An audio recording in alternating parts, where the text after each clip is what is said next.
来看宜兰县的资深华德福教育实验中学，是使用苏澳高中的高中部的教室哦。也毋过因为空间无够，佫会漏水，学校要争取1亿2000万来起新的校舍，也毋过还未通过。县政府是表示讲会继续甲教育部来讨论，也毋过因为目前少子化问题是真严重，所以起新校舍的需要嘛有无共款的看法。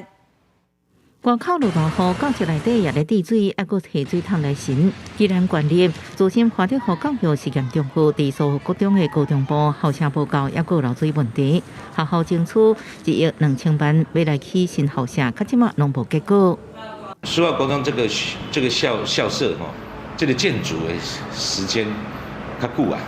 所以讲有哪会漏水也好啦，嘛惊讲会危险。因为少子化，教育部已经无新起校舍补助科目，建议县府先编列一般性的补助款，协助解决校舍问题。不过，县府烦恼会排斥其他教育预算，明年度无编列起校舍相关预算，予地方来批评。那未来我们再向教育部来积极的洽商，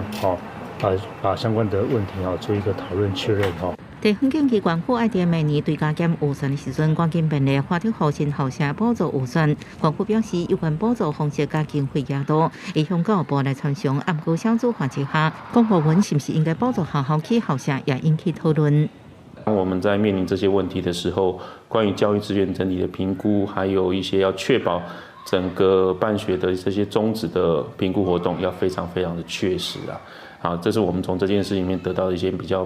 明显而且深刻的教训。宜兰县有华德福甲平甲金门国中小3间体制外实验教育学校，特殊的教育模式，学生人数一直增加。甲平国中小这几年佫争取国中部正班，宜兰县教师资格工会认为，华德福国中部正班2016年就通过，